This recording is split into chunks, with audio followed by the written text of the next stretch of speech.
अस्सलाम वालेकुम व्यूअर्स, आज हम मटन पुलाव बना रहे हैं जो देखें इतना मज़ेदार और जूसी बना है। अगर आपको मेरी वीडियो अच्छी लगे तो प्लीज़ चैनल को सब्सक्राइब, वीडियो को लाइक और शेयर जरूर कीजिएगा। ये 700 ग्राम मटन का गोश्त है जिसे मैंने धोकर एक देचकी में डाल दिया। अब इसके अंदर 3 हरी मिर्चें, 1 दरमियाने साइज़ की प्याज, 2 अदरक के पीस, 7-8 जौन से लहसुन के जवे, 4 गिलास के करीब पानी, 1 टीस्पून नमक,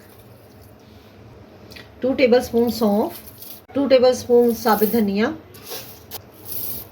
1 टीस्पून साबित ज़ीरा, 1 टीस्पून काली मिर्च साबित, 1 तेज़ पत्ता।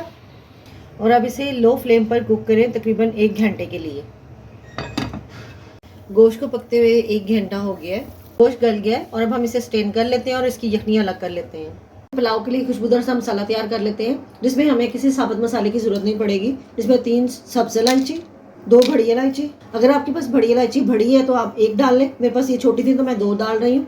1 दालचीनी का पीस, 1 छोटा फूल बादियान का, 5 लौंग, 1 तेज़ पत्ता, इसे तोड़ के इसमें डाल दें।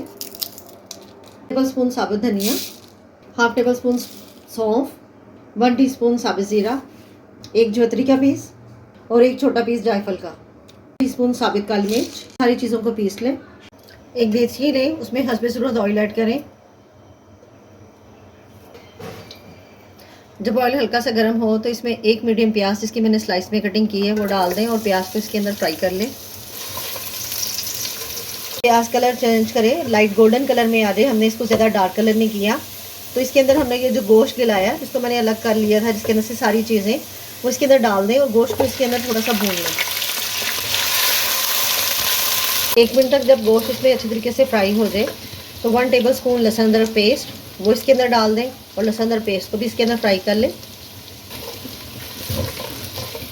अदरक भी इसके अंदर भून जाए तो इसके अंदर थोड़ा सा पानी डाल दें या यखनी डाल दें।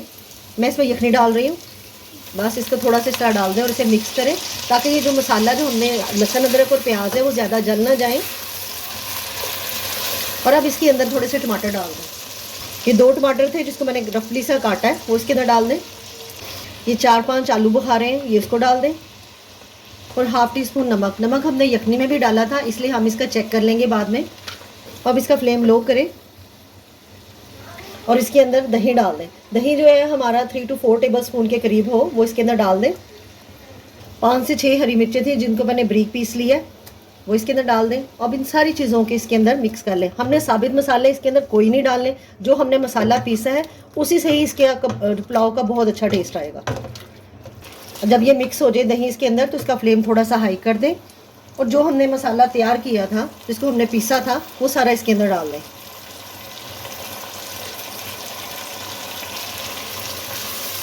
अब इसको इसके अंदर मिक्स करें और मसाले को इसके साथ ही भून लें। तो ज़्यादा नहीं भूना, सिर्फ इसमें मैंने दही का पानी ही ख़त्म किया है। अब इसके अंदर 4 से 5 जौन सी मोटी वाली हरी मिर्च, ये ज़्यादा तीखी नहीं होती, इसको डाल दें और साथ ही इसके अंदर जो यखनी है वो डाल दें। यखनी मैं इसके अंदर तकरीबन 2.5 कप गिलास डाल रही हूँ क्योंकि मैं 1.5 गिलास चावल बना रही हूँ जो हाफ केजी बनते हैं। सब इसे एक दफ़ा मिक्स करें और अब इसे कवर करके कुक करें। पानी उबलने लगे तो इसमें ये चावल जो भीगे हुए हैं तकरीबन मैंने इसको आधे घंटे से भिगो के रखा हुआ है वो इसके अंदर डाल दें। अब इसे मिक्स कर दें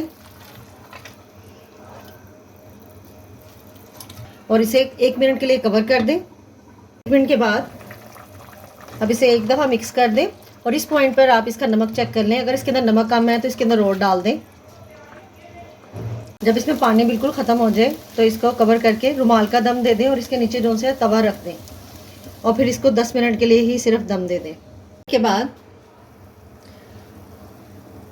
चावल हमारे कुक हो गए हैं। अब अगर आपको मेरी वीडियो अच्छी लगे तो प्लीज़ चैनल को सब्सक्राइब, वीडियो को लाइक और शेयर जरूर कीजिएगा।